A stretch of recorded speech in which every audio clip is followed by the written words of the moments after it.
na babi papa elongwe matanga ekomi fete banyonso bazorendre papa hommage na bandenge nyonso na sapologie na kolata na kolela biso tozorendre papa kaba toujours ba hommage vraiment awa tozomona papa Nico oyo aza mpe moko oyo azalaka bami ya papa. Bonsoir papa Nico, mes condoléances. Ah bonsoir, merci. Papa Nico, est-ce que vraiment tant on place ce temps au cas qui s'en papa a coufi et ça là que non, on a blessé ma casse. Tellement tous les Sénado presque chaque jour. J'ai appelé Sénado, même ça me sonne à Zo Kawizani. Sénado Azole là, il s'en pas si passe bien. Maman Zo Sutukara que Koulambrana ma miss. Maman tu n'es ni nabi ou Kumanya Koufi. Il s'en passe ma casse. Papa Nico, n'ayez te leli papa et les leliwana de te rendre hommage. Ça bien, te leli la nenga bien, te la nenga ma bébé. L'organisation est salami kitoko. Non, oh, il a mérité et à la bongo. Parce que le président Joseph depuis a comment la pouvoir naïe, Michel Bosso a s'incliné par naïe alliés. Après ces médailles, il va te mérite. C'est qu'il va reconnaître valeur naïe. Ngape na bimaka mingi national en Afrique mobima na kendeke Côte d'Ivoire na sala la Chine na sala la Dubaï na sala la Lagos mais na Lagos ndesika na pas maman momi ipanga la kendeke kutala yetukuta ne pikuna Lagos na ya petit bengi ngai vieux awa biso pe matanga au mointe na tebe ya petit mo na bango ya ba café kuna. Vraiment papa Nico, témoignage bon fait ce témoignage de papa Wemba. Bon témoignage na repère ça na 70 na 80. Na 80 et pas Bronson. Nous allons hier na Bronson na Wanitu. On va batunaye on a bazao sumba bilomba balona ba hero na no ba sapi pinja ibandeme kitubu na bongo zake on n'est pas Wanitu nde to ebana kana ba 80 ona ba hero na nazani no mwana moko pam. Mais maintenant j'ai 17 enfants.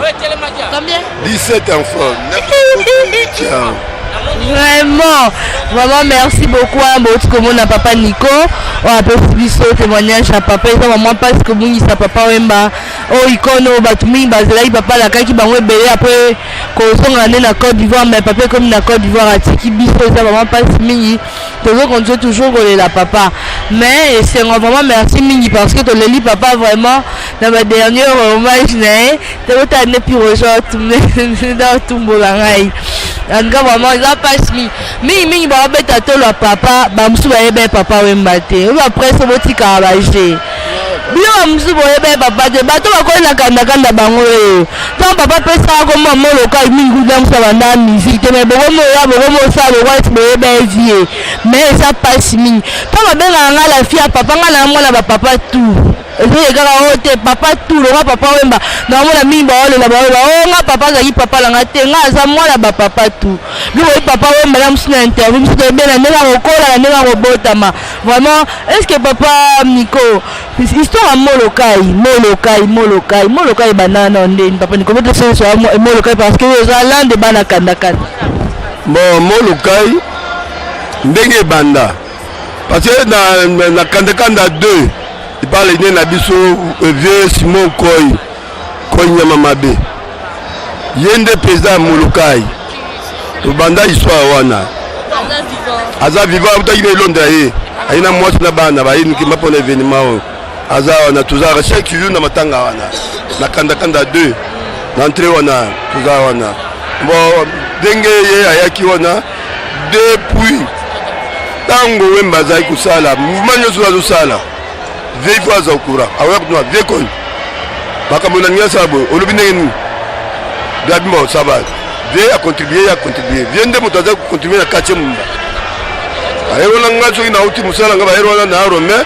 na ke de Brazza mais na oya chaque jour na to kuta nae biso Wemba la biso ba bilamba farine boluka ka ba ayero wana ba benga o boluka ka bilamba farine makulumila wana to lata je biso na vie na biso wana ve ko wana aza chancelier ba era Mobutu wana donc mon souvenir penja ya kanda ona yebi mingi ya bolukaka wana ntango ide wana ebimaka bilamba farine kaka kotongela yango bilamba tolata alatisa biso wana bon nakandakanda nayebi na sens wana.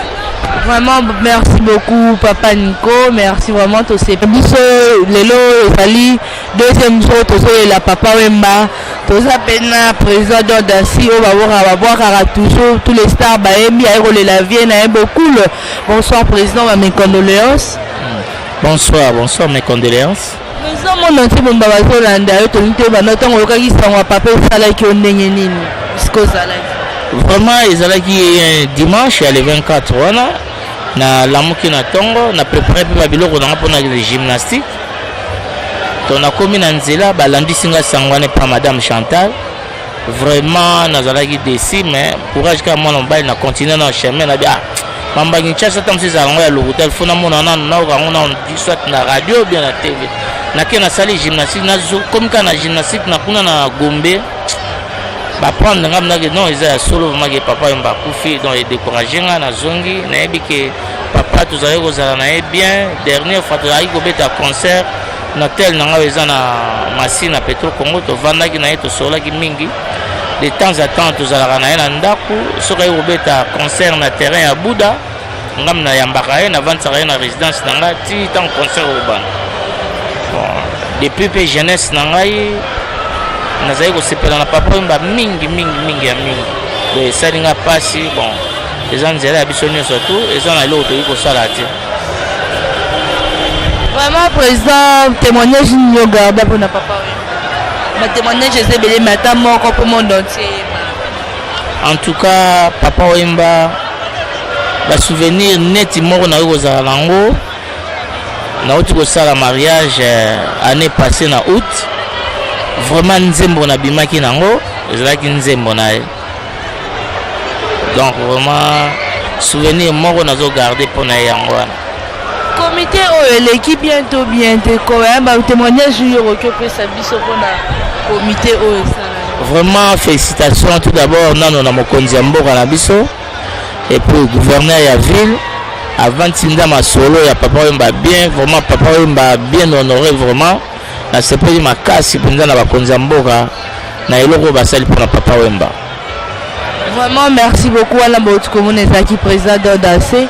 En tout cas tozo konto toujours ka awa kolela papa lomne to yogotika papa na lelita na ekuna na nécropole na cimetière na biso entre terre et ciel mais papa kufite to banda toujours kolele na banzembo na ba sapeur atomoni coordonné à faire les raisonner maman film à la vie et ben pour papa zaki cinéaste mannequin à faire marambo belé pour ça lobby photo sur ma image ami ya oh la dernière hommage de papa dans cimetière à Nécropole.